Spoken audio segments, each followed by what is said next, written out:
estudiantes ahora. Bien, y como decíamos, en las distribuciones acumuladas, lo que nosotros hacemos, ya sea en una tabla de datos cualitativa o en una tabla de distribución de frecuencias, sobre todo cuantitativa, es utilizar las clases, pero solo en sus límites posteriores, ¿sí? 10 a 14 hasta 14, 15 a 19 hasta 19. De esa forma incluimos, pues, ¿no? Las frecuencias que están contenidas en la clase previa. Decíamos ayer, en una tabla de distribución de frecuencias acumulada, cuando nosotros tengamos la frecuencia acumulada, en la última de las clases vamos a tener ya el total de los datos. Si estamos haciendo la relativa, vamos a tener en la última clase el total de lo relativo, es decir, 1, ¿no? En proporción.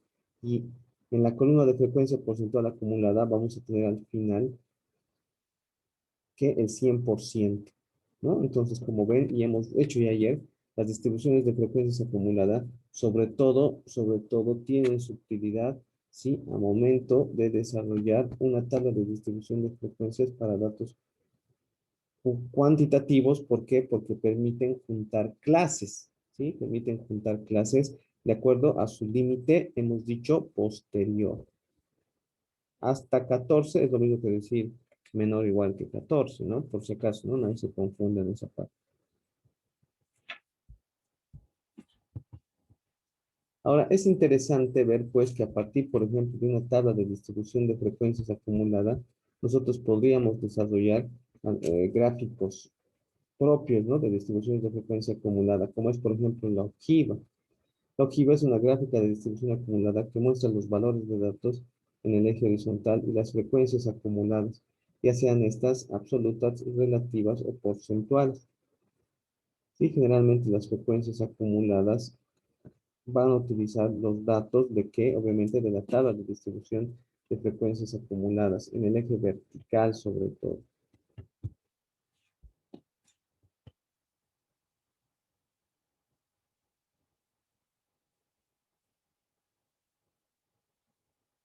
Está claro que al igual que lo que hemos hecho en un histograma, en el eje X no utilizamos propiamente los límites inferior o superior de cada clase, sino que simplemente nosotros utilizamos una recta real en la cual está contenida las respectivas clases.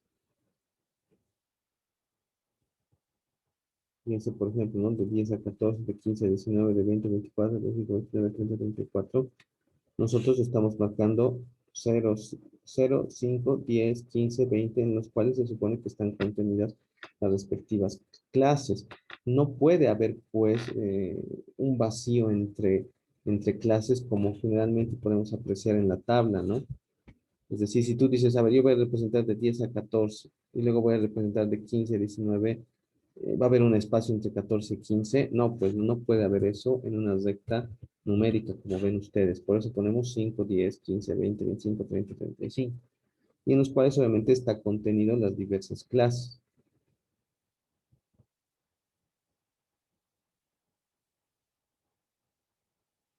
Entonces, la ojiva, como ven, se traza marcando el punto correspondiente a la frecuencia acumulada para cada clase. Se supone que la primera clase en la distribución de frecuencia acumulada, vean ustedes, dice menor o igual que 14. O sea, hasta 14 es 4. Entonces, aquí está. De 10 a 14 es 4. Para representar una ojiva, se supone que utilizamos el límite posterior. Hemos dicho, si de 10 a 14 es la primera clase y de 15 a 19 era la segunda clase, para evitar estos vacíos, ¿no? Que supuestamente hay entre límites de clase, digo, 10 a 14 y de 15 a 19, marcamos, pues, ¿no? El punto en el valor que está entre 14 y 15. ¿Qué valor está entre 14 y 15? Obviamente 14,5. Entonces yo veo en el eje X 14,5 y en el eje vertical marco 4. ¿Sí? ¿Por qué? Porque hasta 14 es 4. ¿Sí? Ahora, se supone que hasta 19, ¿sí? Tengo un valor de 12. Nuevamente, pues, ¿no? Como no puede haber un vacío entre 19 y 20, yo represento este punto en el valor comprendido entre 19 y 20, es decir, 19,5. Y aquí le pongo obviamente de altura 12. Estoy haciendo el acumulado. Hasta 20, como ven, corresponde hasta 20, hasta 24, perdón, ¿no? Entonces, dado que hay un valor hasta 24, sería 17. Entonces, ya saben, ¿dónde voy a representar horizontalmente? En 24,5. Y le voy a poner 17. Lo mismo, ¿no?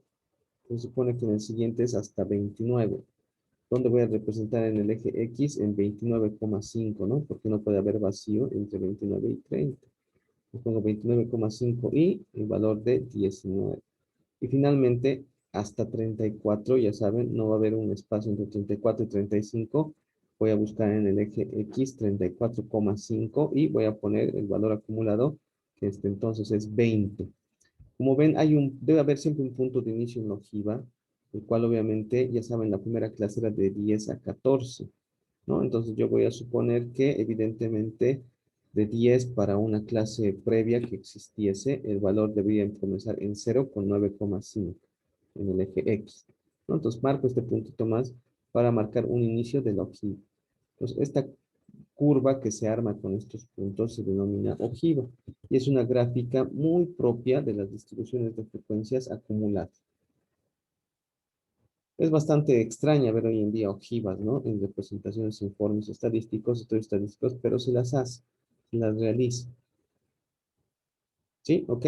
Entonces, hasta esta parte de la ojiva vamos a llegar.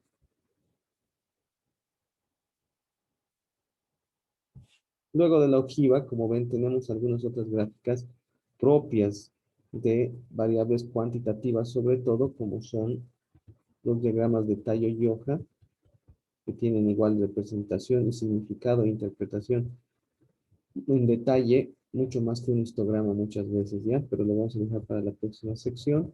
Quiero ver, sí, solo nos faltan esas dos secciones, diagrama de talla y hoja, y tabulaciones cruzadas, junto con diagramas de dispersión. Así ya terminaríamos el tema, ¿no? Estamos algo desesperados por terminar este tema más, sobre todo para plantear ya las prácticas con software.